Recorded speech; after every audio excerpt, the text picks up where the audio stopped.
Bonne journée, ça va, vous allez bien? On a comme toujours samedi à l'ONCF, bien sûr, direction Bouznekha. مرحبا. تتابعوا معنا ان شاء الله هاد لي دو جور، ça va être très agréable. شكون معنا اليوم؟ شكون معنا votre avis؟ شكون غيكون معنا؟ بالعربي. بالعربي راه الساكادويات ديالو interdit la voiture قلت له il va venir avec nous sportivement tranquille à Bouznekha. قلنا بالعربي شي حاجه على Bouznekha. Bouznekha, en ce qui me concerne, et je crois ce qui concerne toute l'humanité, avec tous les Marocains, hommes et femmes, c'est l'un des derniers séjours du dernier géant de l'histoire. Le dernier géant de l'histoire. Le dernier géant de l'histoire, comme vous le savez tous, ne fut et n'est que le grand monarque, le génie Hassan II. الله يرحمه، الله يرحمه bien sûr. Oui, c'est là où il avait décidé dans ces dernières années de séjourner. Il a décidé de séjourner à Bouznekha à la fin. À la fin, oui. Oui, subhanallah. Mais c'est une énigme pour vous. Mais non, c'est une énigme réelle et qui a son explication. Merci beaucoup Balarbi. Donc vous allez suivre l'explication de l'énigme de Bouznekha exactement et vous allez, Inch'Allah, partager avec nous nos moments. Marhaba bikoum. Coucou, ça va, Bchalina train, c'est dommage parce que sa voix était inaudible, la voix de la femme qui est en haut-parleur. Donc on va demander à Balarbi aussi de nous terminer sur Bouznekha, bien sûr. Bouznekha est concerné par un lieu, c'est un lieu de réflexion. C'était un lieu de réflexion de feu Sa Majesté le roi Hassan II, le dernier géant de l'histoire. C'est là où il trouva la quiétude de réfléchir aux grands problèmes internationaux, accompagné naturellement de certains animaux qu'il aimait tant, les chevaux. Et n'est-ce pas un lieu de pèlerinage? Oui. N'est-ce pas un lieu de pèlerinage? Un lieu de pèlerinage historique que le lieu choisi par le dernier géant de l'histoire. Exactement, Balarbi, c'est un lieu de pèlerinage. Hormis le mausolée sacré, le mausolée Mohamed V. Nous revenons simplement à la vie, la présence constante encore, à présent, du grand génie de l'histoire.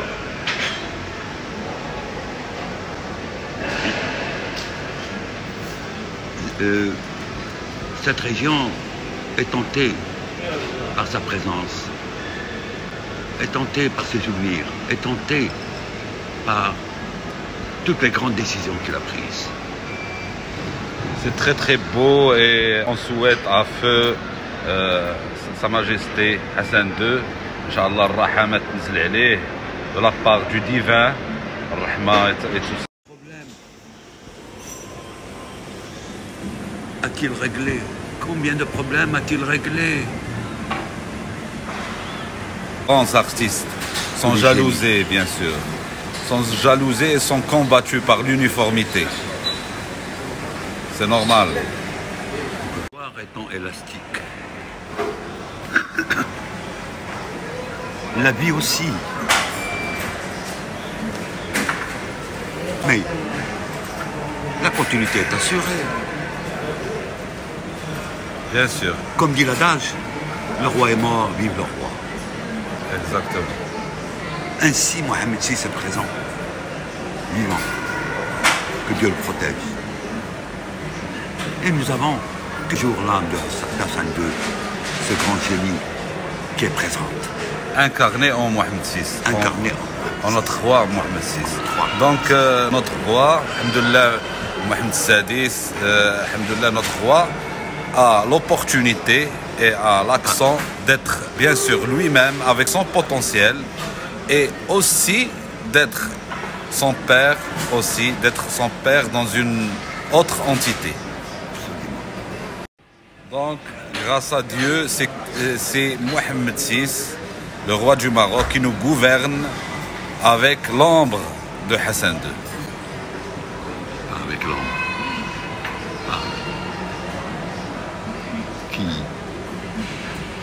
Qui gouverne notre destin, qui dirige notre destin, qui veille sur le Maroc. Avec le même talent, la même réflexion. La continuité du talent. Avec les mêmes génies. Féroce dans l'amour qu'il porte au peuple. C'est ancré dans les gènes. Féroce, la manière dont il aime le peuple, dont il aime le Maroc, dont il défend les grands principes du Maroc. Acharné. Comme une fauve. Oui. Par rapport à ses enfants. Sa Majesté Mohamed VI est intrinsèquement l'émanation parfaite du grand géant de l'histoire, Hassan II.